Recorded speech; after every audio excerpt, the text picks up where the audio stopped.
Dan FD-nya saya harus beli yang model direct mount, karena yang ini tidak bisa dipakai di D7 karena model clamp.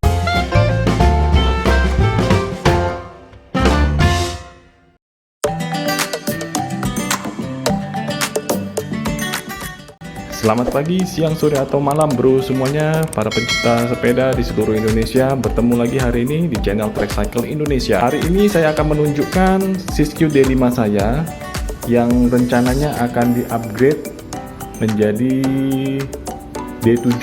Jadi framenya akan diganti dengan memanfaatkan semua spare part yang ada di sepeda yang lama. Jadi saya di sini hanya mau menceritakan persiapan apa aja yang perlu kita siapkan sebelum memutuskan untuk mengganti frame. Nah, ini saya siapkan juga sudah frame D7 nya yang kemarin sudah saya review. Bisa dilihat di link atas ini untuk detail spek frame ini, frame Siskiyou D7 2021. Kita lihat dulu sekilas frame D5 nya. Ini frame D5 nya masih menggunakan QR, sudah ada rear shock, full sus juga, sudah taper juga, tuh kan?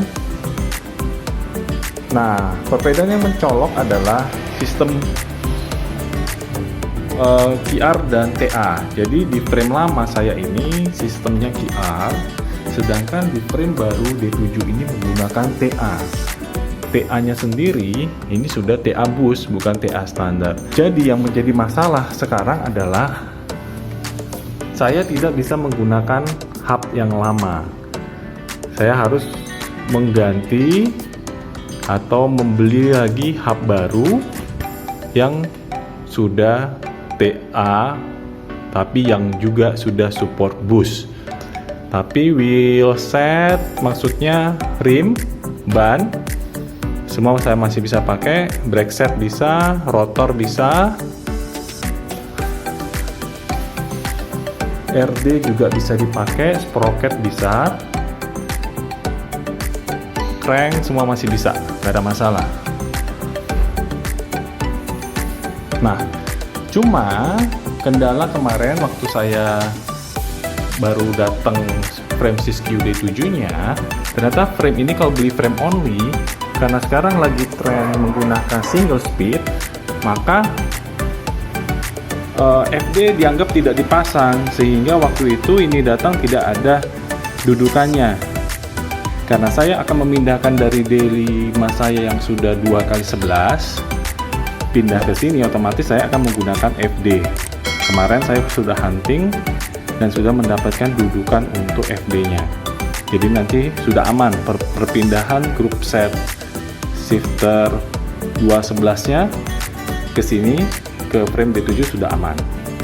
Selanjutnya untuk fork, karena itu forknya saya beli dulu ini Epicson Travel 120. Waktu itu ini juga belinya belum taper, padahal frame saya taper, jadi ini di sini pakai adaptor.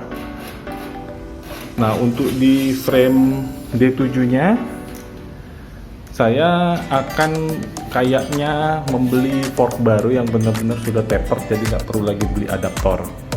Nanti saya tunjukkan hasilnya sudah dapat fork apa yang akan dipasang ke frame Siskiyou D7 ini. Jadi jika brosis ada yang kepikiran untuk mengupgrade sepeda kesayangannya dari yang menggunakan Quick Release QR frame-nya berubah ke TA, pertimbangkan dengan matang-matang. Spare part secara menyeluruh diperhatikan mana yang bisa dipakai dan mana yang tidak. Contohnya seperti ini, hub otomatis tidak bisa dipakai, harus diganti. Jadi jangan keburu nafsu langsung ganti frame, ternyata spare partnya banyak yang harus diganti. Jadi kita harus amati dulu satu persatu seberapa banyak tambahan yang harus kita keluarkan karena menyangkut budget biaya. Nah bro and sis guys semuanya, setelah saya cek and recheck lagi, ternyata saya harus mengganti FD karena tadi saya bilang kan di frame D7 modelnya FD-nya itu dudukannya itu direct mount, sedangkan yang lama ini yang di D5 model clamp itu seperti ini. Kalau direct mount dia langsung di ada dudukannya di frame-nya, makanya dibilang direct mount.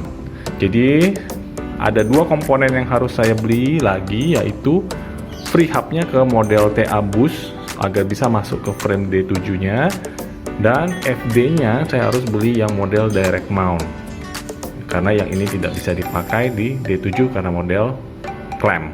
Ya, semoga nggak nambah lagi yang perlu diganti baru ya, jadi biar lancar proses upgrade-nya.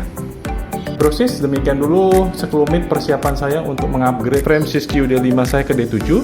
Doakan semoga proses ini berjalan lancar. Nanti persiapan selanjutnya akan saya upload. Sampai ketemu lagi di video berikutnya. Bye bye.